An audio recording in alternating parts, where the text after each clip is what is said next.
My name's Samuel, Lenny Samuel. You can call me Len. I'm a private eye. A private eye is a private detective. A detective who will work for anyone who will pay him. I'm not a policeman. I work on my own as a private eye. My office is on the west side of Los Angeles, on the 4th floor of a high building. There are only 2 rooms in my office, the outer room and the inner room. The outer room is the waiting room. There are 4 chairs in the waiting room, although there are never 4 people waiting to see me. In fact, there is usually no one at all waiting to see me. In the inner room, there's a cheap wooden desk. There's a big wooden chair for me to sit on, and on the opposite side of the desk, there's a low metal chair for my visitors. The rest of the furniture in my office consists of a large, empty metal cupboard and a low bed in one corner. When there is a lot of work, I sometimes sleep in the office. The notice outside my door says, L. Samuel, Private Detective. That's me. I'm quite tall, nearly 2 meters, and I weigh 80 kilos. A lot of men say that I'm ugly, but women seem to find me attractive. I've got brown eyes, brown hair, and very nice teeth. I had a good nose, too, until someone broke it in a fight last year. Recently, I haven't been very busy. In fact, I've had very little to do. However, I did have some work last month. It all started late one afternoon when I was sitting in my office. I had just finished cutting my nails, and I was about to clean them. Suddenly, I heard someone walk into the outer room. I always leave the door of the outer room open in case anyone wants to come in and see me. When I heard the footsteps in the outer room, I wasn't very surprised. I thought that someone had made a mistake and come into the wrong office. It was probably someone looking for the doctor next door. But a moment later, there was a very quiet knock on the door of the inner room. "Come in," I shouted, and put away the scissors I had been cutting my nails with. The door opened, and in walked one of the most beautiful women I had ever seen. She was about 18 years old, with blue eyes and long blonde hair. She was wearing a smart green coat and had a big brown handbag over her shoulder. "Excuse me," said the girl. "I'm looking for Mr. Samuel." "I'm Samuel," I said with a quick smile. "Come in and sit down." The girl didn't smile back at me. "No, I won't sit down," she said. "Well, if you won't sit down, at least come in and close the door," I replied. The girl came in, walked over, and put her handbag on my desk. "Now," I said, "what can I do for you?"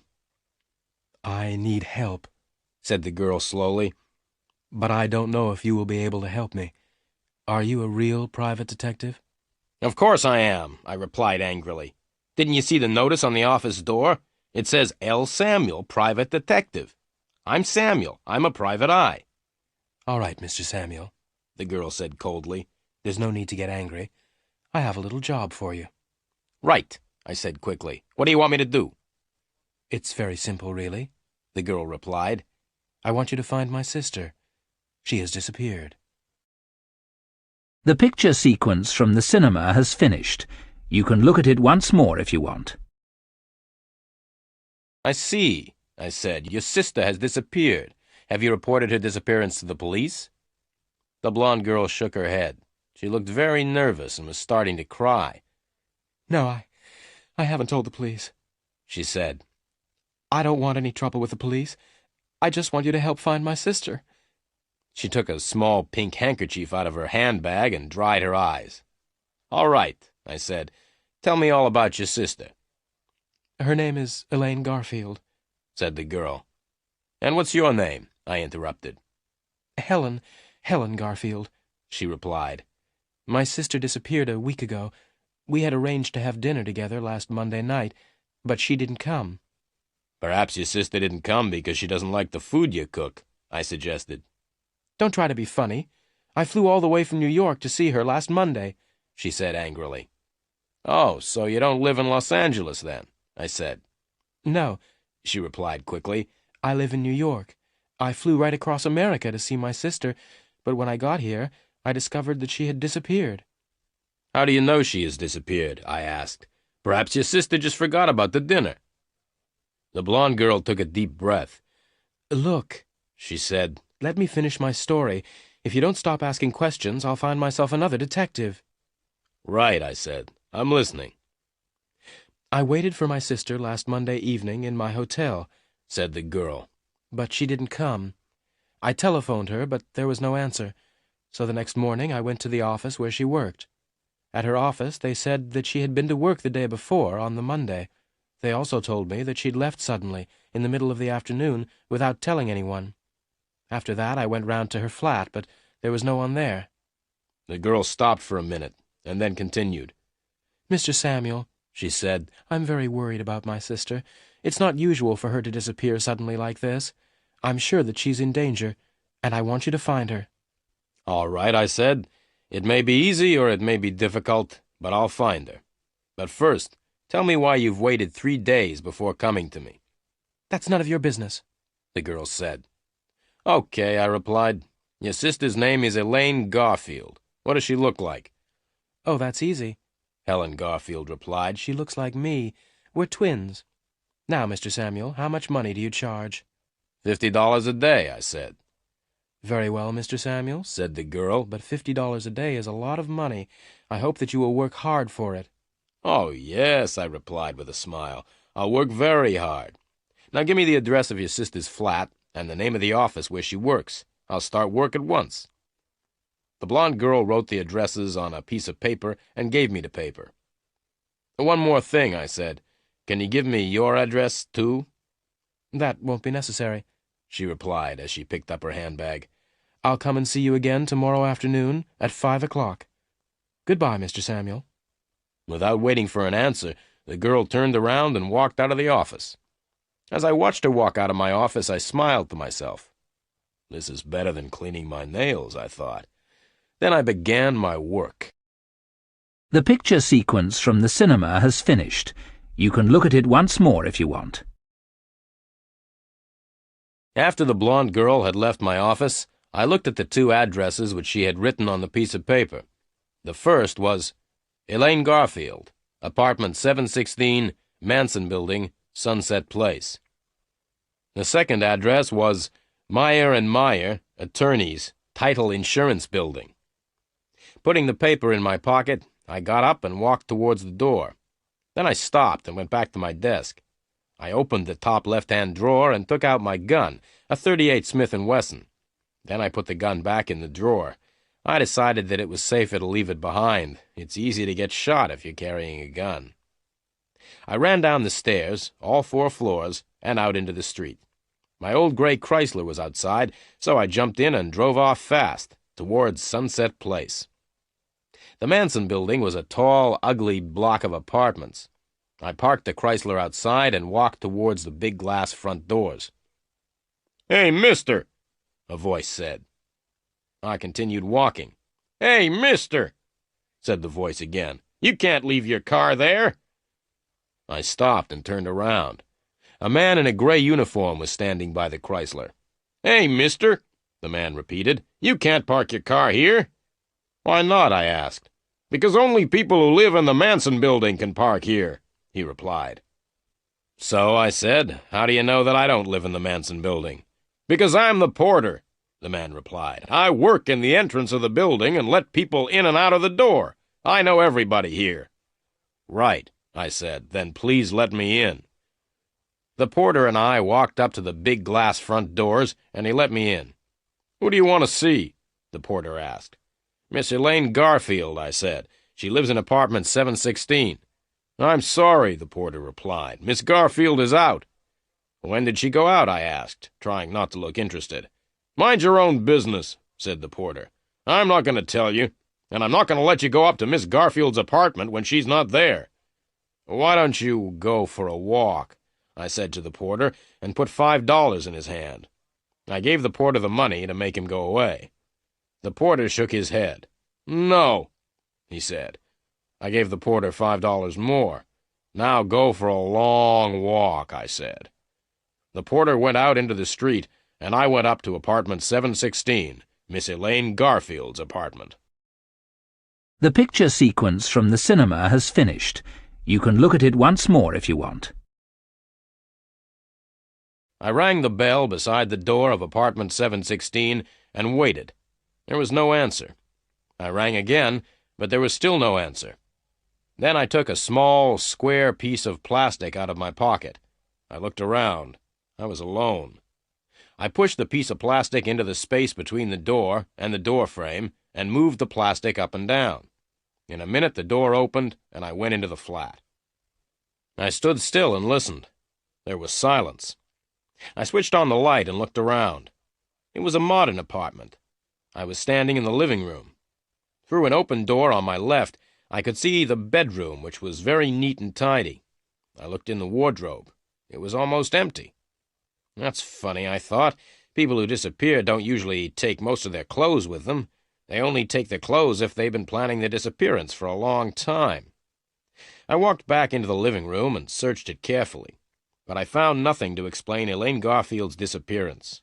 Then I went into the kitchen. The kitchen was also very clean and tidy. There were no dirty plates or cups. There was no old milk in the refrigerator.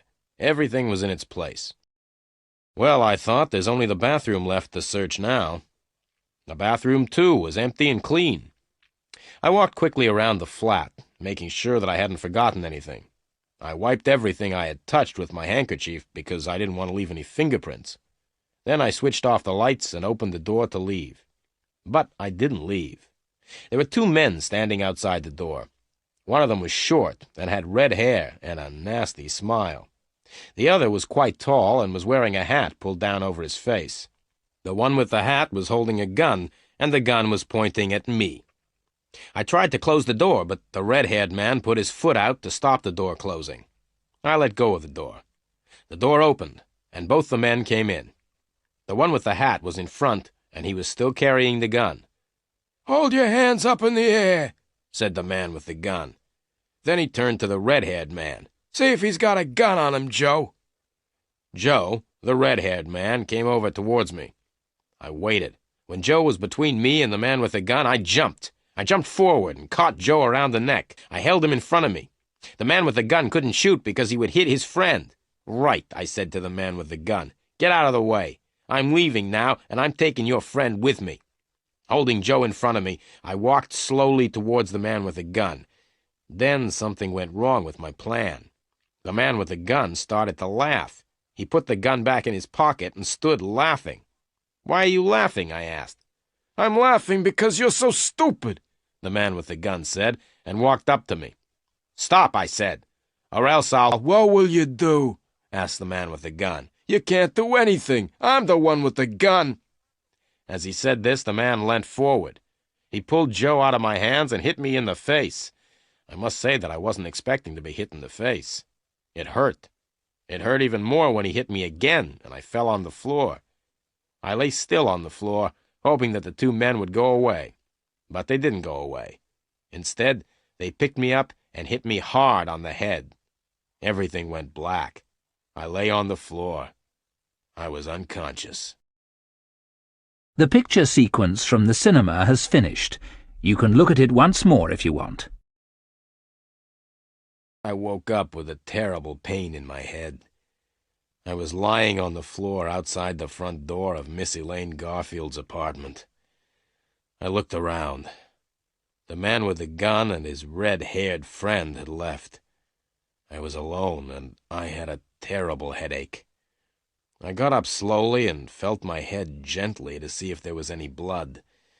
There wasn't any blood, but my head was still very painful.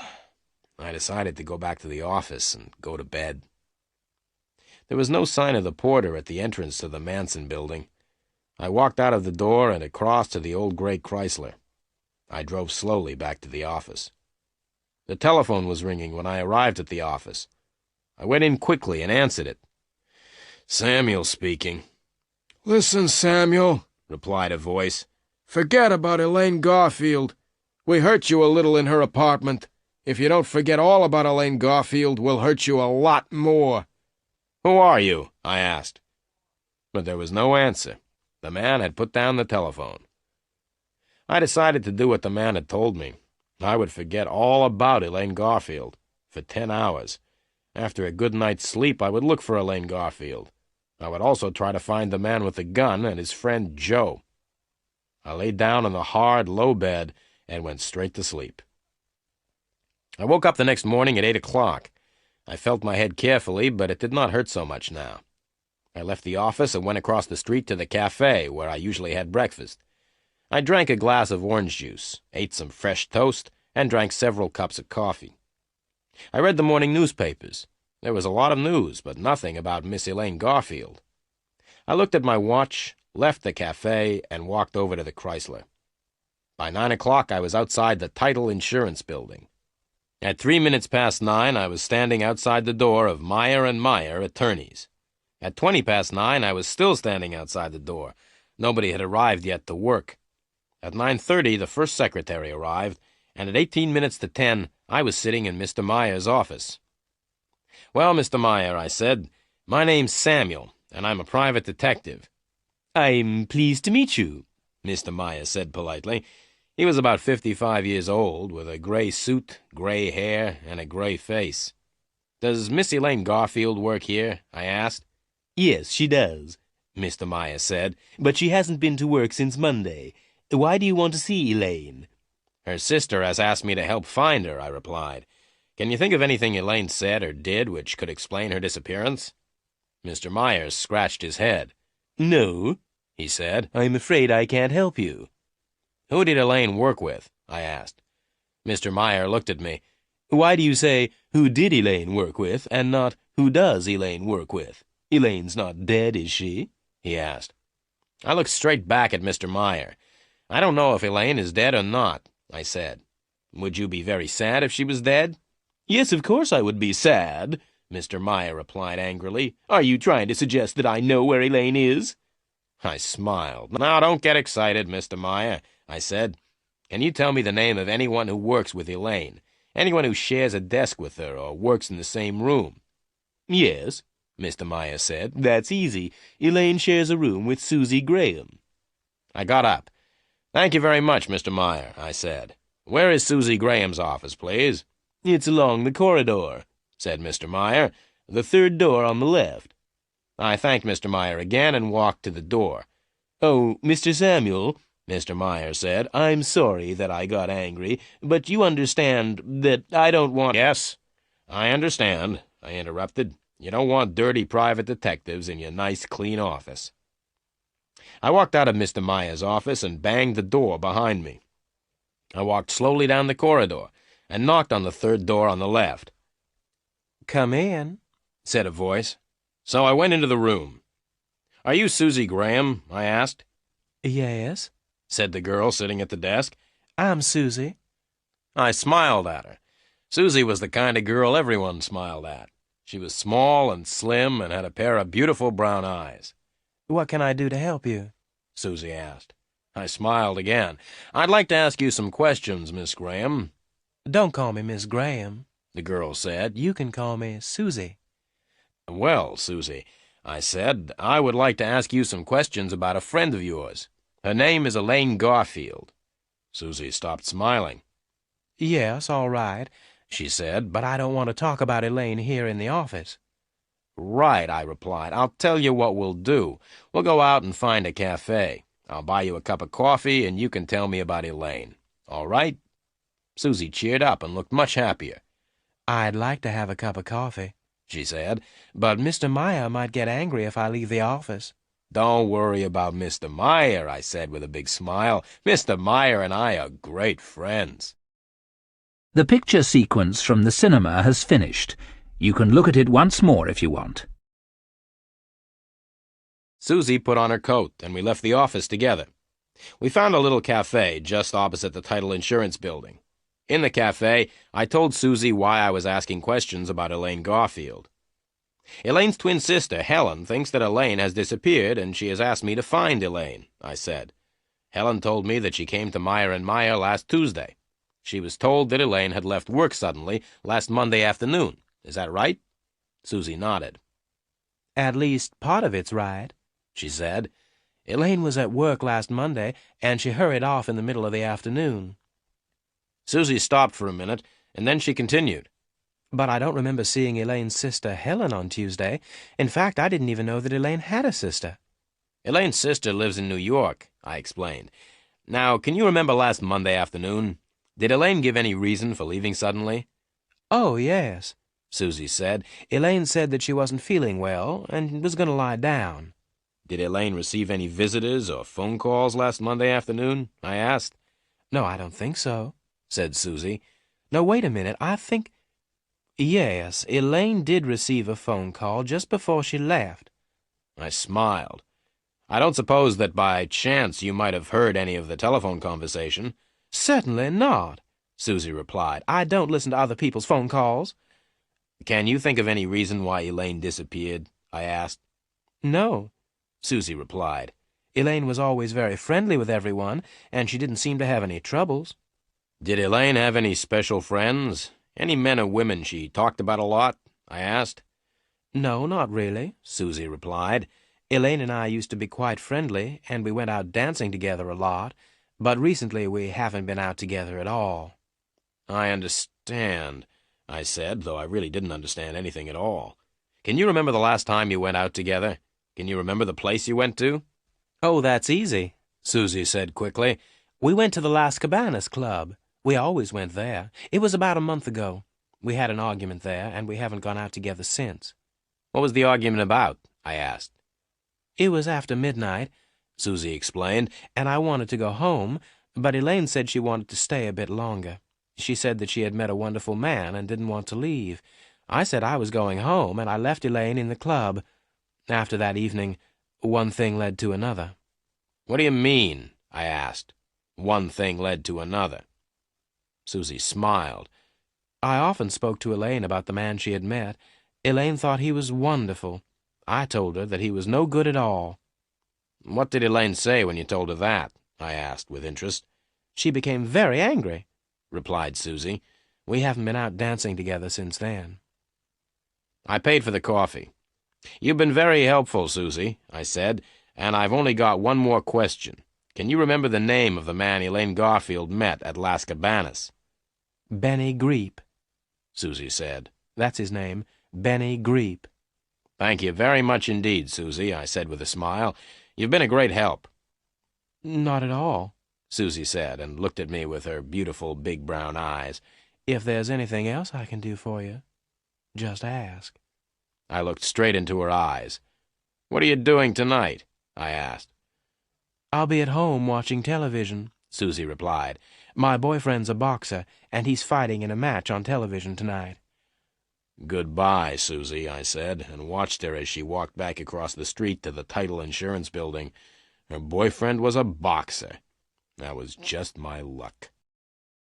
The picture sequence from the cinema has finished. You can look at it once more if you want. I looked at my watch.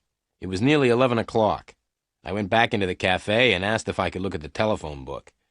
I turned to L and ran my finger down the outside of the page. Soon I found the name I was looking for, Las Cabanas. I looked more closely. The address was Las Cabanas, 232 Golden Drive, telephone 323-0313. I left the cafe and walked over to where I had parked the Chrysler. It wasn't time for lunch yet, so I decided to go and see what Las Cabanas was like. It took me nearly 20 minutes to drive there, and another 10 minutes to find somewhere to park. Have you ever seen a nightclub in the daytime? It's a very depressing sight. At night, the nightclub seems wonderful. However, at 11:45 in the morning, it looks old, empty, and dirty. The man I met at Las Cabanas looked old, empty, and dirty, too. I rang the bell for 5 minutes before he answered the door. Even then, he didn't open the door itself. Instead, he opened a small window in the door. "What do you want?" he asked. "The club doesn't open until 10 o'clock tonight." "I'm looking for someone," I said. "Someone called Benny Greep." "I don't know anyone called Benny Greep," the man replied, and started to shut the window. "Wait a minute," I said, and pushed $5 through the window. "That's better," the man said, and he opened the door and let me in. I followed him across the dance floor. The man was a cleaner. He picked up a brush and began to clean the floor. "Do you know where I can find Benny Greep?" I asked the man again. "If you come back tonight at 10 o'clock, you'll find Benny Greep here," the man said. "Benny plays the drums in the band." I gave the man another $5. Where can I find Benny now? I asked. The man picked up a piece of paper from the floor and wrote an address on it. I took the paper and left immediately. As I drove the gray Chrysler away from Las Cabanas, I looked at the address the cleaner had written. 5314 Arvida Street, West Los Angeles. 5314 Arvida Street was an old block of apartments. I gave the porter a couple of dollars, and he told me which was Benny Greep's apartment. I walked up the narrow, dark stairs until I came to the 5th floor. I was looking for apartment 507. I knocked on the door of apartment 507 and waited. There was no answer, so I rang the bell. No answer. I knocked again, hard. There was still no answer. I pushed against the door, and it opened easily. I waited. There was no sound from the apartment, so I went in. The light was on, and the curtains were drawn. The apartment was very small. There was one main room, which was used as the living room, dining room, and bedroom. The room had 2 doors. One of the doors led into the kitchen, and the other into the bathroom. The main room was very untidy. The table was covered with dirty plates and glasses, and there was a full ashtray lying on the floor. There was a strange smell in the room. I looked into the kitchen. The kitchen was also dirty and untidy. I walked across to the bathroom and opened the door. Benny Greep was in the bath. His left hand was hanging over the side of the bath. The hand had neatly cut nails, and there was a gold ring on one finger. The wrist was covered by a shirt sleeve, which was rather dirty. I couldn't see the rest of the arm because it was under the water. Benny Greep's head was just out of the water. He had a handsome face and quite long black hair. His eyes were wide open. The only other parts of his body out of the water were his feet, but I couldn't see his toes because he still had his shoes and socks on. The bath water was red. I pulled out the plug in the bath to let the water out. When the bath was empty, I looked at the dead man more closely. He had been dead for several hours. He had been shot in the chest and then pushed into the bath. I looked on the floor by the bath. There was blood there, too, and I was standing in it. I moved back and cleaned the blood off my shoes with some water. Then I quickly looked round the main room again. The dead man's coat was lying on a chair, and I felt in the pockets. I found a few dollars and a driving license. The driving license had a photograph of the dead man on it. The license belonged to Benny Greep, and the address in the license was 5314 Arvida Street, West Los Angeles. The dead man in the bath was definitely Benny Greep. The picture sequence from the cinema has finished. You can look at it once more if you want. I moved around the room and carefully cleaned everything I had touched. I didn't want to leave any fingerprints. There was nothing in the room to connect Benny Greep with Elaine Garfield. I picked up the telephone and asked for the police.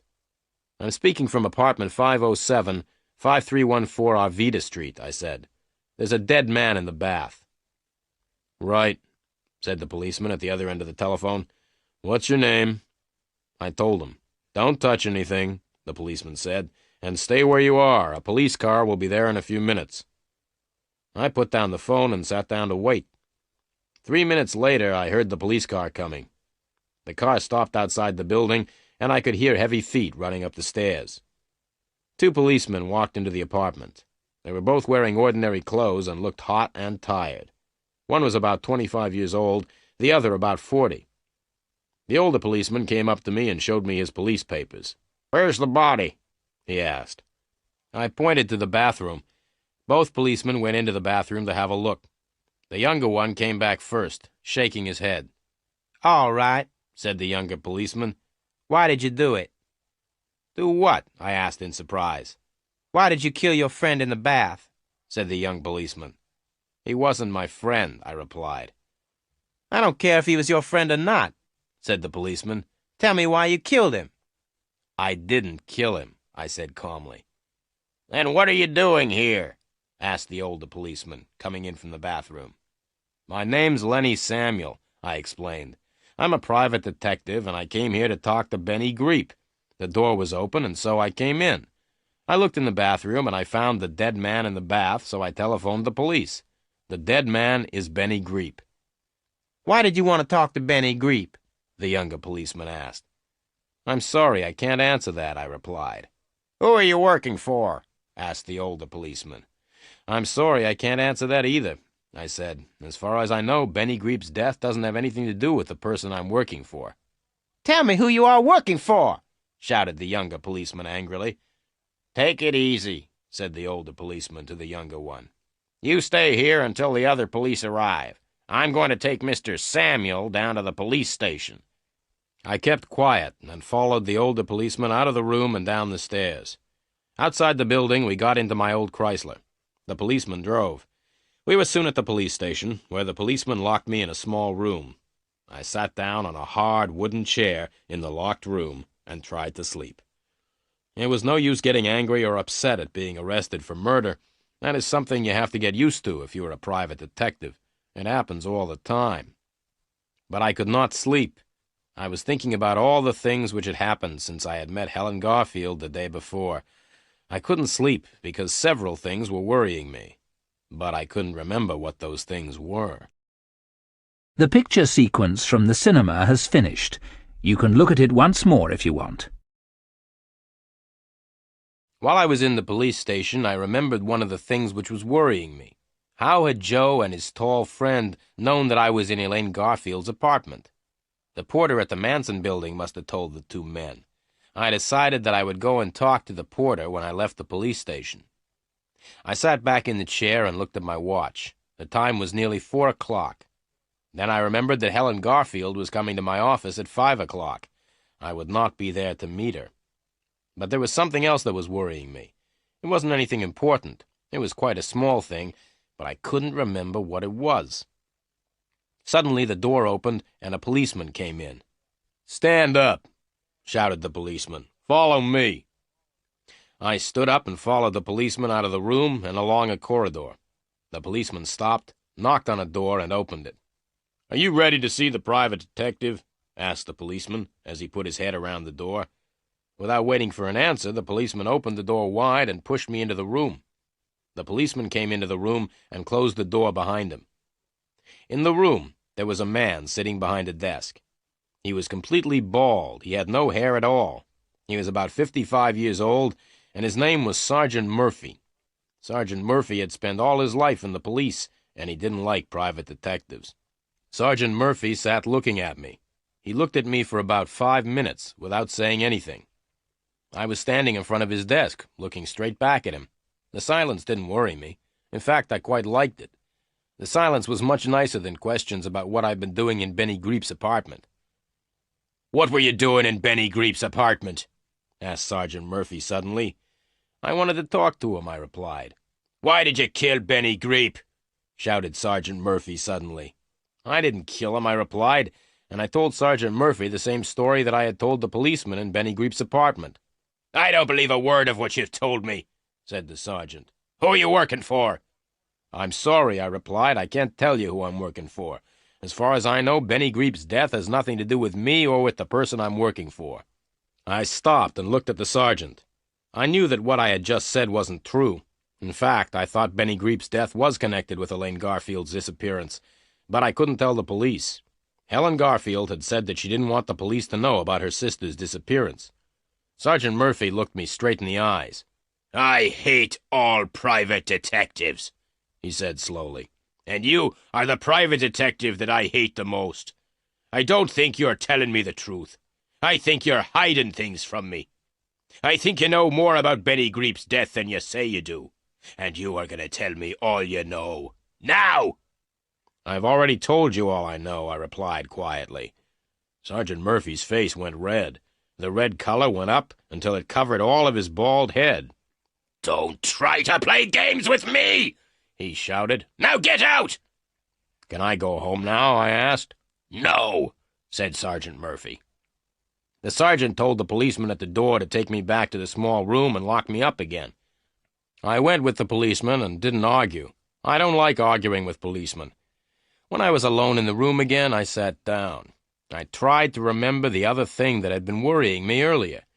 Someone had said something important, but I could not remember what it was. The picture sequence from the cinema has finished. You can look at it once more if you want. I looked at my watch. It was 5:30. I was still at the police station. I'd seen Sergeant Murphy once more during the afternoon. It hadn't been a pleasant meeting. I hadn't told the sergeant who I was working for, and I hadn't told him why I'd wanted to talk to Benny Greep. 5:30. I wondered if Helen Garfield was waiting for me at my office. Suddenly, the door of the room opened, and Sergeant Murphy came in. "Get out," he said. "I've decided to let you go. Now go before I change my mind." I went before Sergeant Murphy changed his mind. As I got my car out of the police garage, I wondered why Sergeant Murphy had let me go. As I drove away from the police station, I noticed a small yellow car behind me. A minute later, I looked in the mirror again. The small yellow car was still behind me. I drove a little faster, and then suddenly turned right up a narrow street. At the end of the narrow street, I turned left, and then left again. Soon I was back on the main road. I looked in the mirror. The yellow car was still right behind me. So that was why Sergeant Murphy had let me go. The sergeant had ordered some policemen to follow me. They were going to watch what I did and who I met. I drove straight back to the office. As I parked the car outside, I noticed the yellow car had stopped across the road. I ran up the stairs and into my office. The door to the outer room was open, as usual, but the room was empty. Helen Garfield wasn't there. But there was a letter on the table, on top of the magazines. I picked the letter up and read it. "Dear Mr. Samuel, I came here at 5 o'clock and waited, but you didn't come. I must see you urgently. Meet me at Las Cabanas at 11:30 tonight. Helen Garfield." I put the letter in my pocket and looked at my watch. It was just after 6 o'clock. I had 5.5 hours before the meeting with Helen Garfield. There was plenty of time to go to the Manson building and talk to the porter. I got into the Chrysler and drove off towards the Manson building. The small yellow car was still following me. As I drove, I thought about Helen Garfield's letter. Why does she want to meet me at Las Cabanas, I asked myself. In fact, how does she know about Las Cabanas at all? She says that she lives in New York. I would have to ask Miss Helen Garfield a few questions the next time I saw her. But the most important thing now was to get away from the yellow car, which was still following me. I was going to the building where Elaine Garfield lived, and I didn't want the police to know.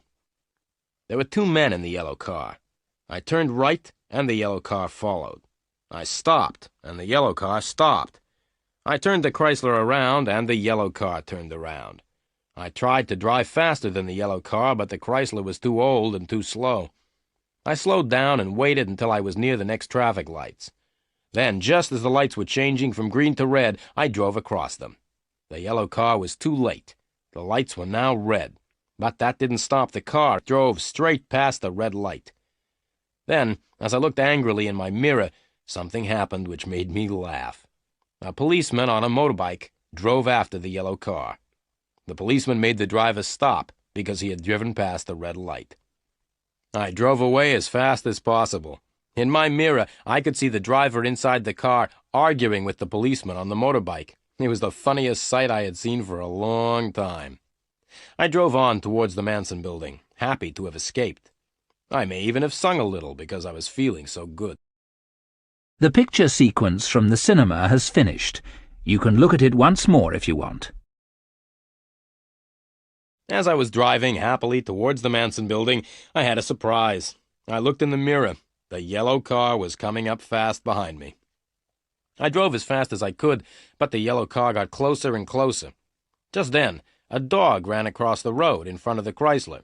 I braked hard, and the tires screamed as the Chrysler stopped suddenly to avoid the dog. Then there was the scream of more tires as the driver of the yellow car tried to stop. There was a loud crash and a bang as the small yellow car ran right into the back of my big old gray Chrysler. The 2 men in the yellow car weren't hurt, but their car was badly damaged at the front. Oil and water were running out onto the road. The old Chrysler was not damaged at all. I got out and walked back to the yellow car. "You ought to be more careful," I said to the driver. "You were driving very dangerously. It's lucky for you that my car isn't badly damaged." But, the driver began to say, but I did not wait to listen. I ran back to the Chrysler, jumped in, and drove on. The last I saw of the yellow car was the two men pushing it to the side of the road. I was soon at the Manson building, and I went into the hall to look for the porter. I couldn't see him anywhere. Then I noticed the door with a sign on it saying Porter. I knocked quietly, but there was no answer. I opened the door slowly and looked into the room. The porter was sitting at his desk, asleep. His feet were on the desk, and he was lying back in his chair. I walked quickly and quietly into the room and closed the door. I went up to the desk and noticed a piece of paper lying by the telephone. There was a telephone number written on the paper. 323-0313. Las Cabanas, I said to myself. That's the telephone number of the nightclub. Without waking the porter, I left the room. I had found out what I wanted to know. The two men who had hit me on the head had probably come from Las Cabanas. The porter must have telephoned them when I went up to Elaine Garfield's flat. I was now very interested in Las Cabanas. Elaine Garfield used to go dancing there with Susie. Benny Greep worked there before he was killed. Helen Garfield wanted to meet me there at 11:30, and now the porter and the two men who had hit me on the head were connected with Las Cabanas. I went home, washed, changed, and had a meal. At 11 o'clock, I went out again. I was going to Las Cabanas. There were lots of cars parked outside, and I had to leave the Chrysler quite a long way away from the nightclub. As I walked up to the entrance of Las Cabanas, it started to rain heavily. I knocked on the door, and the little window in the door opened. A face looked at me for a minute. Then the door opened, and I went in. The club no longer looked empty and dirty. Soft lights and sweet music had changed the appearance of the club completely. I stood and looked around. There was a small dance floor on which a few people were dancing. The band was small and not very good. There was a new drummer instead of Benny Greep. Around the dance floor, several groups of people were sitting round low tables. To the right of the dance floor, there were more tables where people were eating. There were two doors behind the tables, which led into the kitchen. I sat down at a table by the dance floor, in the darkest part of the room, and waited.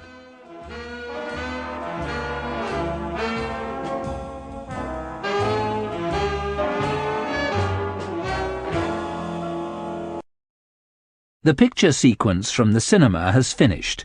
You can look at it once more if you want. Exactly at 11:30, Helen Garfield came into the nightclub. She was looking as beautiful as ever, but seemed to be a little worried. Her blue eyes looked around the room until she saw me. Then, with a little smile, she walked up and sat down at the table. She sat next to me, with her back to the dance floor. She was carrying a bag which she put on the floor beside her. The smile disappeared from her face.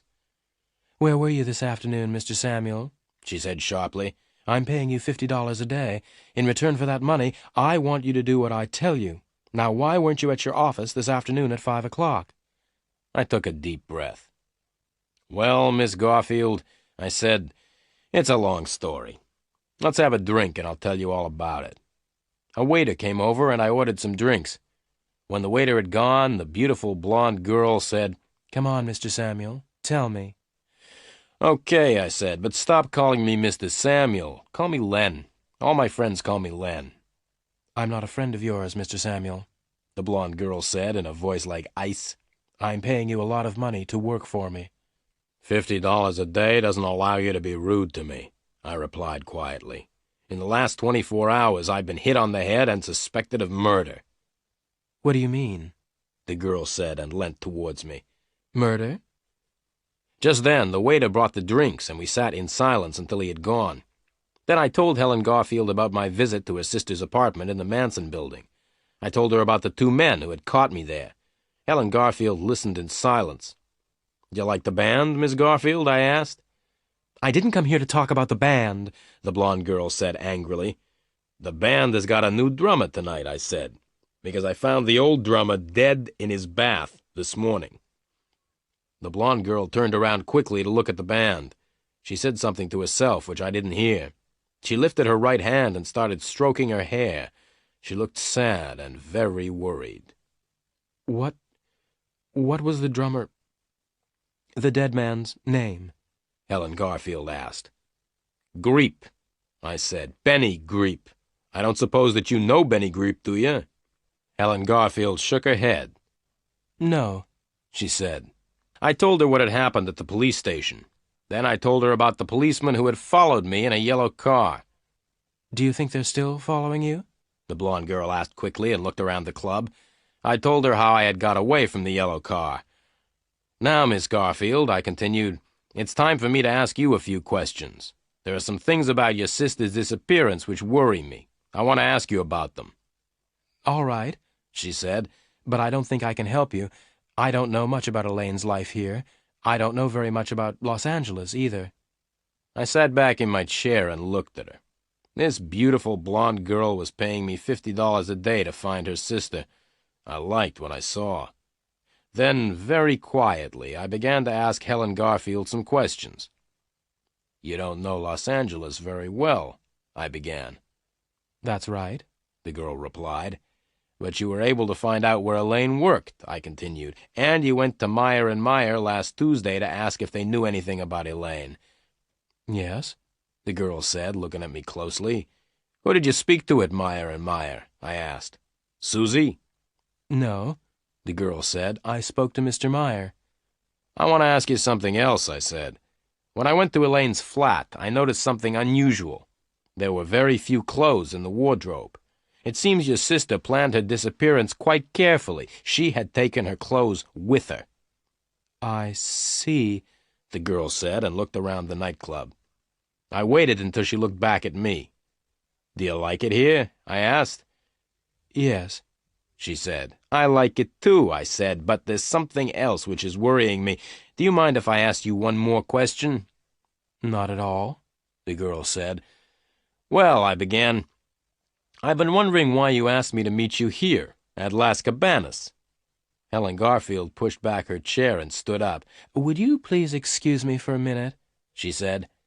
She picked her bag up from the floor and walked over towards the ladies' toilet, which was near the entrance. Would you like another drink? I shouted after her. Yes, please, she shouted back over her shoulder. I ordered 2 more drinks and sat back in my chair. I looked around the nightclub. It was almost midnight. The picture sequence from the cinema has finished. You can look at it once more if you want. I sat by the dance floor in Las Cabanas waiting for Helen Garfield to come back from the toilet. I was waiting for her to answer my question. I wanted to know why she had asked me to meet her here. I looked around at the people who were dancing. On the other side of the dance floor, I could see people sitting, eating at the tables. Waiters were carrying food in and out of the 2 doors leading to the kitchen. I looked at my watch again. It was 12:05. Helen Garfield was taking a long time. I finished my drink and ordered another one. At 12:10, I got up and walked over towards the entrance. There was a man standing by the front door of the nightclub. I asked him if he had seen Helen. The beautiful blonde with blue eyes? The man asked. Yes, I said. She left nearly a quarter of an hour ago, said the man. Are you sure? I asked. Yes, the man replied. She asked me to get her a taxi. Did you hear her give the taxi driver an address? I asked quickly. The man shook his head. No, he said. I'm sorry. I thanked the man and walked back to my seat. Why did Helen Garfield leave without telling me? I asked myself. Perhaps some of the questions that I asked made her angry. Just then I looked up and saw a man walking across the dance floor towards me. I recognized the man. He was short, with red hair. He was looking at me and smiling in a rather unfriendly way. It was Joe, one of the men who had found me in Elaine Garfield's apartment. I decided to leave. I stood up and started to walk towards the door. I didn't want to meet Joe again. As I walked towards the door, I thought that I heard someone shouting. "Excuse me, sir," said a voice. I didn't stop or look around. Then I heard the voice again. "Excuse me, sir, you haven't paid your bill." I had forgotten to pay for the drinks. The waiter came running up to me, and I quickly took out $10 and gave them to the waiter. You can keep the change, I said as I gave him the money. Without waiting for a reply, I turned and hurried towards the door. Then I heard the waiter's voice again. "Excuse me, sir, he said. I stopped and turned around. The waiter came up to me. "Excuse me, sir, $10 is not enough," he said. "The price of your drinks is $12. Las Cabanas is very expensive, I said, as I gave the waiter another $5. Now you can keep the change. Then I stopped thinking about money. Joe was walking quickly towards me. I turned around and ran towards the door as fast as I could. I got to the door and was just about to leave Las Cabanas. I was happy because I had escaped. Then I got a surprise. There, standing by the door of the nightclub, was Joe's tall friend. It was the same man who had hit me on the head in Miss Garfield's apartment. The tall man had seen me coming and had moved in front of the door. Now I couldn't get out. The picture sequence from the cinema has finished. You can look at it once more if you want. I stopped and looked behind me. Joe was closer now, and the smile on his face looked very unfriendly. I was caught. I could not go out of the door, and Joe was right behind me. I turned around quickly and ran towards Joe. Before he knew what I was doing, I put my arms around him and started dancing. He was very surprised and tried to pull away from me, but he couldn't fight properly. He was afraid that the other people would notice. I looked over my shoulder and saw the tall man standing helplessly on the side of the dance floor. I pushed Joe into the middle of the dance floor where there were lots of other people dancing. Then I felt something sharp touching my back. It was a knife. "Stop trying to be funny, Samuel," said Joe angrily. "Stop dancing and go over to the door, or else I'll push this knife into you." We were right in the middle of the dance floor, and a long way from the tall man. Joe was holding a knife against my back. Some of the other people around us had stopped dancing. They were staring in surprise at the sight of two men dancing together. I lifted my foot and kicked Joe's leg as hard as I could. He gave a cry of pain and fell to the floor. I looked around to see where I could run to. Joe's tall friend was coming through the dancers towards me. I turned around and ran off the dance floor. I looked back over my shoulder and saw that both Joe and his friend were following me. I ran between the tables where people were eating. The floor was slippery and I fell over. As I fell, I knocked over a table and the plates of food and glasses fell on top of me. I got up quickly and ran out through one of the doors into the kitchen. Then I stopped and counted to 5. As Joe and his tall friend were coming towards the door, I pushed the door closed as hard as I could. There was a loud bang as the men ran into the door. I smiled and turned round, but I did not smile for very long. 3 cooks were coming towards me with big kitchen knives in their hands. I looked at the cooks and at the knives they were holding. I thought about running towards them and trying to fight them. I decided that it would be a stupid idea to try and fight 3 big men with knives. To my left, there was a very big saucepan full of boiling soup on the stove. I picked it up and threw it at the cooks. There were loud cries of pain as the hot soup hit the 3 men. Just then, the door opened behind me. Joe and his tall friend stood in the doorway, and the tall man was holding a gun. There was a loud bang as the gun went off. The bang was followed by a scream of pain from one of the cooks because the tall man had shot him in the foot by mistake. I quickly picked up a large pile of dirty plates and threw them at Joe. He saw the plates coming, and he tried to move away. As he moved, he slipped on the floor and fell onto a pile of broken plates. Without waiting, I ran to a door at the back of the kitchen. The door was locked, and I banged against the door with my shoulder. The lock broke easily, and I pushed the door open. As I ran out into the dark street, I could still hear the shouts and cries coming from the club. I came to the Chrysler and bent over to open the door. Just then there was a noise behind me. I turned around and saw a man with his arm raised. Then I felt a terrible pain in my head. Everything went black. I fell to the ground, unconscious. The picture sequence from the cinema has finished. You can look at it once more if you want. "Feeling better now?" asked a voice. I opened my eyes and looked around me. I didn't know where I was. I was lying on something hard, and there was a bright light on my eyes. "Where am I?" I asked. Then I realized where I was. I recognized the gray walls, the hard furniture, and the bright electric lights. I was in the police station again. "Feeling better now?" the voice repeated. I looked at the policeman who was talking to me. "Yes," I said, very slowly, "but my head feels as if it is breaking in half." "You're lucky to be alive," said the policeman. "A police car found you lying in the middle of the road on Golden Drive. You would have been hit by passing cars and probably killed if the police car hadn't found you." I thought for a moment. I wasn't sure how much the police knew. I didn't want to tell the police anything they did not already know. Yes, I was lucky, I said. By the way, what was a police car doing on Golden Drive? Oh, said the policeman, there was a big fight at a nightclub called Las Cabanas. We had a telephone call to say that there was a madman in the club. The madman was breaking up all the furniture. A police car was sent to the nightclub, but the madman escaped before the police arrived. The police car was returning when it found you lying in the middle of the road. You were very lucky. The car nearly ran right over you.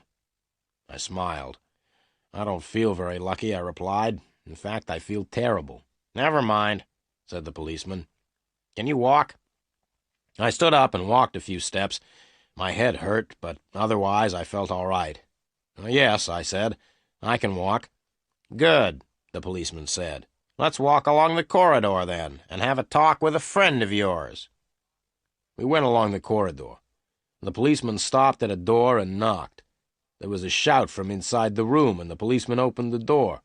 I walked into the room, and the policeman followed. He shut the door and stood in front of it. There was only one desk in the room, and behind the desk was a man. He was bald. It was my old friend, Sergeant Murphy. "Hello, Sergeant Murphy," I said, trying to smile. "How are you feeling tonight?" Sergeant Murphy didn't smile back at me. "Are you trying to be funny?" he asked. "It isn't night, it's morning. You've been unconscious all night." "Oh," I said. "Now," said Sergeant Murphy, "let's begin. I want you to tell me why you were lying unconscious in the middle of Golden Drive at 12:30 last night. You were a danger to the traffic." I thought that the traffic was a danger to me, I replied, but the sergeant didn't even smile. "I'm waiting for you to tell me what happened," said the sergeant. "Nothing much happened," I began. "I spent part of the evening at Las Cabanas and left just before midnight. I walked back to my car. Just as I was about to get into the car, someone hit me over the head. That's the last I remember. This policeman," and I pointed to the one standing by the door, "told me that I had been found in the middle of the road. Someone must have put me there." Sergeant Murphy smiled. "Yes," he said. "Someone who wanted to kill you put you in the middle of the road. Someone was hoping that a car would hit you and kill you." I smiled back at the sergeant. "Can you think of anyone who would want to kill you?" the sergeant asked me. "Oh, yes," I replied. "Hundreds of people would like to kill me, including a few policemen." The picture sequence from the cinema has finished. You can look at it once more if you want. "Did you leave Las Cabanas before midnight?" asked Sergeant Murphy. "That's right," I replied. "I left the nightclub just before 12. "So you weren't at Las Cabanas when the big fight started just after 12? asked the sergeant. "Big fight?" I said, trying to sound surprised. "Don't sound so surprised," said Sergeant Murphy angrily. "We received a telephone call from the owner of Las Cabanas. He said that just after midnight last night, a tall man with brown hair and brown eyes, called Lenny Samuel, attacked 2 of the people at the club. The owner of the club said that you then attacked and injured 3 cooks. Then you broke over 100 plates and a table and ruined food worth several $100s. I didn't say anything. I could not think of anything to say. "Did you really do all that?" Sergeant Murphy asked in a different voice. The sergeant sounded both surprised and pleased. "Did you really do all that on your own, or did you have men to help you?" "I did it all on my own," I said, beginning to feel a little proud of myself. "You know that you could go to prison for 6 months for what you did last night?" the sergeant asked. He was laughing as he said it. I wasn't laughing. I couldn't see anything funny about 6 months in prison. "Look," Sergeant Murphy said, "I'm not stupid." I agreed with the sergeant that he was not stupid. "I'm not stupid," Sergeant Murphy repeated, "and I know why you were at Las Cabanas last night. Benny Greep used to work there, and you went to find out about his death." I agreed with the sergeant again. It seemed the best thing to do. "Now," Sergeant Murphy said slowly, "I'm interested in Las Cabanas. The club is owned by people who are criminals, but we can't prove that they have broken the law. I'm also interested in Benny Greep's murder. Now, what I suggest is this. Tell me all you know about Las Cabanas and Benny Greep, and I will let you go.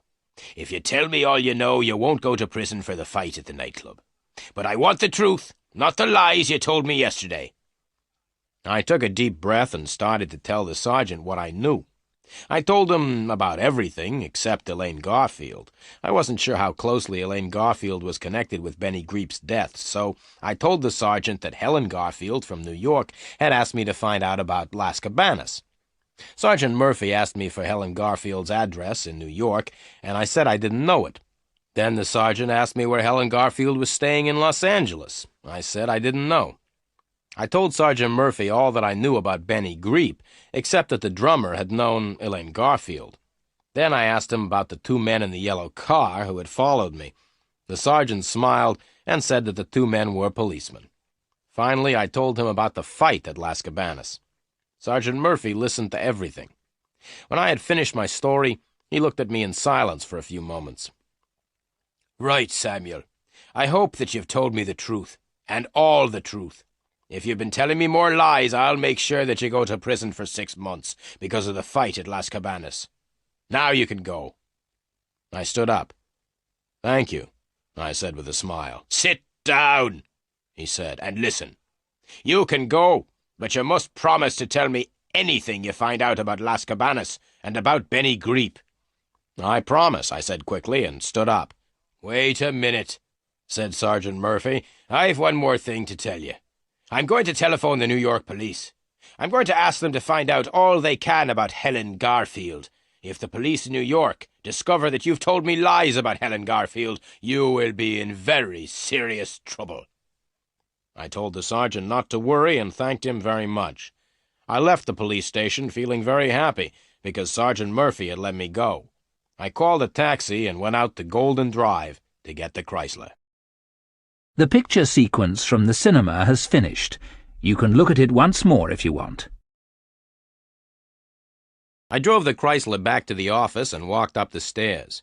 The office looked just the same. There were no letters for me. I went down to the cafe and had a late breakfast. As I drank my coffee, I thought about some of the things Helen Garfield had told me at Las Cabanas before the fight. I decided to check one of the things immediately and walked over to the telephone. I opened the telephone book and looked under M until I found the telephone number of Meyer and Meyer. I picked up the telephone and dialed the number. "Meyer and Meyer, good morning," said a voice which I recognized. "Can I help you?" "Hello, Susie," I said. "This is Len Samuel. Do you remember me?" "Of course I remember you," said Susie. "Did your boyfriend win his boxing match on television?" I asked. "No," Susie replied. "And anyway, he's not my boyfriend anymore." "Really?" I said happily, thinking that perhaps I could ask Susie to go for a drink with me. "Yes," Susie said. "The boxer had a fight with my new boyfriend outside my house last night." "And who won?" I asked. "My new boyfriend," replied Susie. "Oh," I said sadly, "and what does your new boyfriend do?" "My new boyfriend's a weightlifter. He lifts big weights in competitions." I was about to say goodbye. Then I remembered that I had not telephoned to speak to Susie. I wanted to speak to her boss, Mr. Meyer. "Can I speak to Mr. Meyer, please, Susie?" I asked. "Right," Susie said. "I'll put you through to Mr. Meyer. Goodbye." There was a pause, and then I heard Mr. Meyer's voice. "Hello, Meyer speaking." "Good morning, Mr. Meyer," I said in a deep voice. I had put my handkerchief over the telephone so that Mr. Meyer would not know my voice. "This is the police," I said. "Sergeant Murphy speaking." I pretended to be Sergeant Murphy so that Mr. Meyer would answer my questions. "Good morning," said Mr. Meyer. "What do you want to ask me about?" "It's about a girl who works for you," I said. "Her name is Elaine Garfield. She has disappeared, and we are trying to find her. Elaine's sister, Helen, came to see you last Tuesday, didn't she?" "No," said Mr. Meyer. "Elaine's sister didn't come to see me last Tuesday. I didn't know that Elaine had a sister until a private detective told me. He said that Elaine's sister was called Helen." The telephone line was very bad, and it was difficult for me to hear what Mr. Meyer was saying. "What did you say?" I asked. "I said that Elaine's sister was called Helen," replied Mr. Meyer. The names are very similar, aren't they? Thank you very much, Mr. Meyer, I said, and put the telephone down. Mr. Meyer was right. The names Helen and Elaine were very similar. Elaine Garfield had disappeared, and so far I was the only person who had met Helen Garfield. I left the cafe and walked back up to my office. As I climbed the stairs, I could hear my telephone ringing. I didn't hurry. I walked slowly along the corridor into my office and answered the telephone. "Is that Samuel?" the voice said. I recognized the voice at once. It was Joe. "Yes," I said, "this is Len Samuel." "Listen, Samuel," Joe said. "We want Elaine Garfield, and we think you know where she is. We are coming to your office to see you. Wait for us. Don't go out." "But I started, but it was too late. Joe had put the telephone down. I sat down at my desk sadly. Now what's going to happen, I thought. Joe and his friend will come to see me. They'll ask me if I know where Elaine Garfield is, but I don't know where she is. I wonder if they will believe me when I tell them. The telephone rang again. I picked it up. "Hello," I said. "Hello, Samuel," said a familiar voice. "Hello, Sergeant Murphy," I replied, trying to sound pleased. "We've just telephoned New York," the sergeant said angrily, "and the New York police were very helpful. The New York police told us that there is no such person as Helen Garfield. Helen Garfield does not exist. There is no one living in New York called Helen Garfield. You were lying when you told me that you were working for Helen Garfield." "But," I started. "Now listen!" the sergeant interrupted. "I am sending a police car round to your office. I want to see you. Wait for the police car. Don't go out." The sergeant put down the telephone, and I sat back in my chair. I was worried. What would happen now? Joe was coming to see me, and so was a policeman. I tried to think of what I would say to them both. I hoped that the policeman and Joe would not arrive at the same time. The picture sequence from the cinema has finished. You can look at it once more if you want. The telephone rang again. I was afraid to answer it. The telephone continued ringing. Finally, I did answer it. "Hello," I said. "Is that Mr. Samuel?" asked a voice. It was Helen Garfield. "Yes, Miss Garfield," I replied. "This is Len Samuel speaking." "I must see you," said Helen Garfield. "Well, I would like to talk to you too, Miss Garfield," I said slowly. "I think there are a lot of things you and I must talk about." "Right," the girl said. "Meet me at the Seventh Man Cafe in 5 minutes. Do you know where the cafe is? It's about half a mile from your office." "I know the Seventh Man," I replied, "but I can't meet you in 5 minutes because I'm expecting visitors." "You must come at once, Mr. Samuel," she said. "But," I began. It was too late. Helen Garfield had put her telephone down. I got up from the chair and walked to the door. I decided to go and meet Helen Garfield. Both Joe and Sergeant Murphy had told me not to go out, but I decided I would rather talk to Helen Garfield than to the policeman or to Joe. If Joe and the policeman came when I was out, they could talk to each other. I left the building and drove the Chrysler down the road. I was very lucky because I was able to park right outside the Seventh Man. I walked into the cafe. Helen Garfield was sitting at a table in the corner. I walked over and sat down beside her. I asked the waiter for a cup of coffee. I drank the coffee without saying anything. Then I put the cup down and looked at the beautiful blonde girl sitting beside me. "Miss Garfield," I said, "you are a very beautiful girl, but I think you are a liar. I think that everything you've said to me has been lies. I don't think you've ever told me the truth." The blonde girl's face slowly became red. She looked straight at me. "Mr. Samuel," she said, "I'm paying you a lot of money to work for me. I asked you to find my sister. I didn't ask you to call me a liar." "Well, Miss Garfield, I think I have found Elaine Garfield. Would you like me to tell you where she is?" "Yes," the blonde girl said. "Where is Elaine?"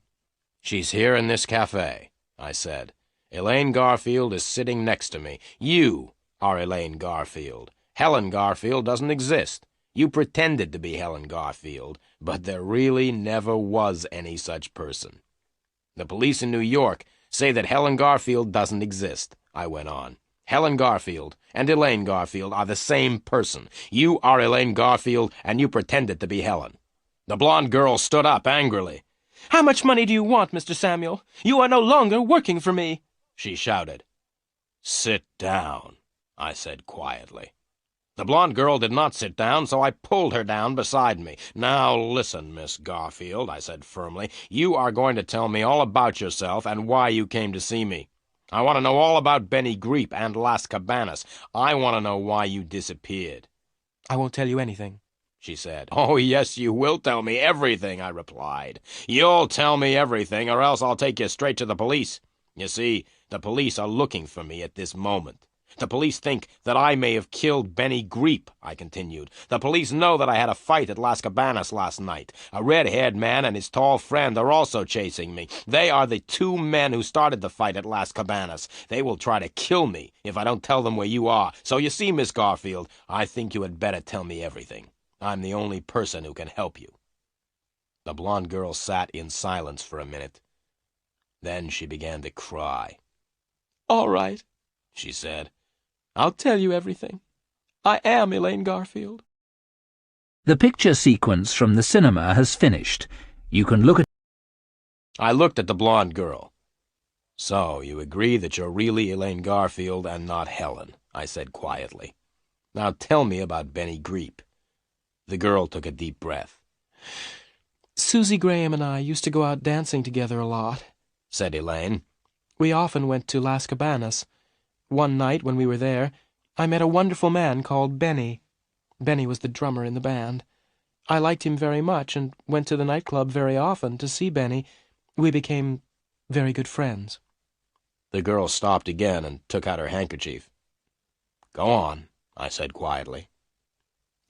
"I used to go to Las Cabanas to see Benny nearly every night. But it was difficult for us to talk to each other," the girl continued. "Why was it difficult for you and Benny to talk to each other?" I asked. "Because Benny was the drummer in the band, of course," Elaine Garfield replied. "We couldn't talk to each other very much, because he was playing with the band most of the evening." "I understand," I said, and ordered 2 more coffees. "So I spent a lot of time in Las Cabanas watching Benny play the drums," the girl said. "and I also watched everything else which happened in the nightclub." "What did you see?" I asked. "I didn't notice anything unusual at first," the girl replied, "but after a few nights I noticed that the same people always came to the club at the same time." "Which people?" I asked. "There was a red-haired man, a tall man who never took off his hat, and 1 or 2 others," said Elaine Garfield. "Yes," I said, "I think I have met 2 of them. They were the men who hit me on the head in the Manson building." "Anyway," the girl continued, "one night I asked Benny why these men came to the club every night. Benny told me not to ask questions, so I watched the men more carefully afterwards and noticed that they always arrived with bags. But when the men left, they weren't carrying bags." "What did you do then?" I asked. "I asked Benny about the men again," she said. "Benny said that there were a lot of strange things happening at Las Cabanas, and that it was dangerous to ask questions." The waiter brought the coffees, and Elaine waited until he had gone. "One night," she continued, "one of the men was sitting at the table next to me. He was talking to some other men, and he opened the bag that he was carrying. I was sitting quite close, and I could see into the bag. The bag was full of diamonds and jewelry." "Really?" I said, and drank my coffee. "I told Benny about the bag of jewelry later on in the evening," continued Elaine. "Benny was very excited at the news. He told me that he had known for a long time that criminals used Las Cabanas. They used the club as a place to buy and sell stolen things. Benny and I talked all evening about the bag of jewelry. Benny said that the jewelry was stolen. The men who were selling it were criminals, and they had stolen the jewelry. Well," Elaine continued, "Benny wanted to steal one of the bags. He said that the jewelry was stolen, so it didn't matter if we stole it from the criminals. I agreed to help him. We hoped to sell the bag and to use the money to go away together." "I see," I said. "And did you help Benny to steal the bag of jewelry?" "Yes. We waited for nearly a week," Elaine replied. "Then, last Sunday, I had a chance to steal the bag. It was at the end of the evening, and nearly everyone had left the club. I had found out where they hid the bag, and I was able to take it and give it to Benny. Benny had big bags in which he carried his drums. It was easy for him to hide the bag of jewelry in the drum bag. We left the club together with the bag of jewelry. We decided to hide the jewelry in my apartment and then sell it later. The next day was Monday, Elaine continued, and I went to work. In the afternoon, I had a telephone call from Benny. Benny said that the red-haired man knew that the bag of jewelry had been stolen. He was very angry. Benny told me to stop work and go home. He told me to stay at home to make sure that no one came to take the jewels. Benny was going to continue working at Las Cabanas. Then no one would think that he had stolen the jewels. And did you stay at home, I asked? Yes, I stayed at home for 3 days, Elaine replied, but I was afraid that the red-haired man would find out where I was living. Then he would come to get the bag of jewelry. So what did you do? I asked. That was easy, she said with a smile. I moved into a hotel in the center of the town and then came to see you. But why did you come to see me? I asked. To make sure that I was safe, said Elaine. I pretended to be my sister and said that I had disappeared. I asked you to find me. Then I knew that I was safe. Why? I asked. Because you were looking for me, Elaine continued. If the men from Las Cabanas found me or took me away, you would find out and chase them. Thank you very much for thinking that I am such a good detective, I said. But why didn't you tell me the truth? That's easy, said Elaine. I didn't want to tell you about the jewels. The picture sequence from the cinema has finished. You can look at it once more if you want. Go on with your story, I said. The evening I came to see you at your office, said Elaine, I telephoned Benny at Las Cabanas. I told Benny what I had done. Benny told me that the red-haired man knew that we had stolen the jewelry. Benny told me that there would be no trouble if I brought the jewels back to Las Cabanas the next night. You were stupid to trust the red-haired man, I said. I know, the girl said. I was afraid, so I asked you to meet me at Las Cabanas at midnight. So you didn't know that Benny was dead until I told you at Las Cabanas, I said. No, Elaine said. That is why I ran away before midnight. I decided not to give them the jewelry because they had killed Benny. You've still got the jewels, then? I asked in surprise. Where are they? Here, Elaine said, and pointed to a small bag under the table. I reached under the table, picked up the bag, and opened it. The bag was full of diamonds and jewelry. Just then I heard a voice, and at the same time, Elaine screamed. "Give it to me," said the voice. I looked up quickly and saw Joe standing beside me. His tall friend was right behind him.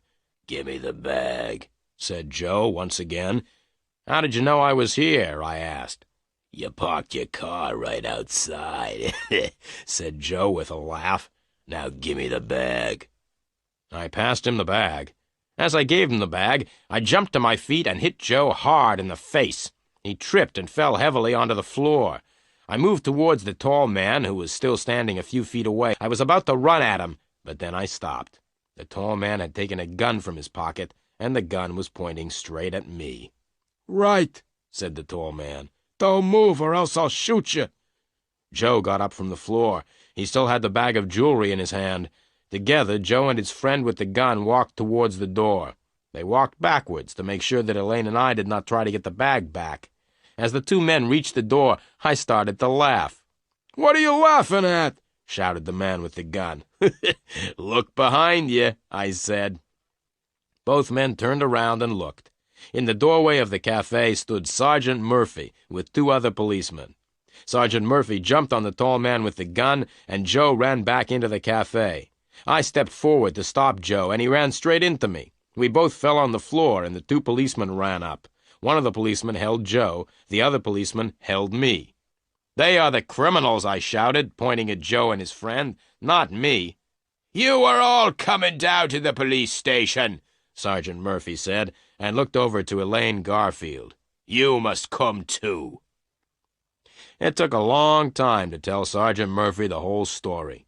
In the end, he believed what Elaine and I told him. The sergeant warned me not to tell him lies again, and agreed to let me go free. Elaine told Sergeant Murphy all she knew about Las Cabanas. The sergeant was very pleased to catch Joe and his friend with the jewels. Sergeant Murphy agreed to let Elaine go free because she helped catch the criminals. As we were leaving the police station, I asked Sergeant Murphy how he had found us in the Seventh Man Cafe. "It was very lucky, really," said the sergeant. "We went to your office to see you, but you weren't there.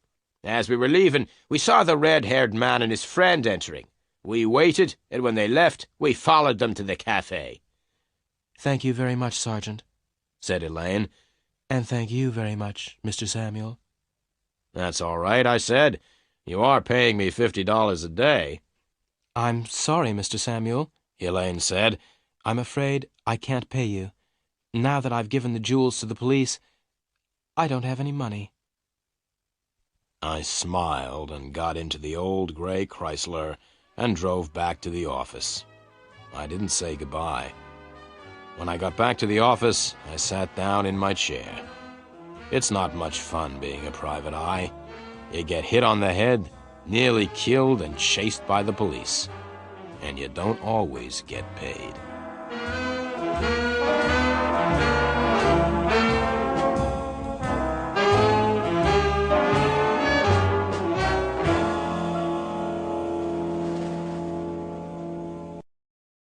The picture sequence from the cinema has finished. You can look at it once more if you want.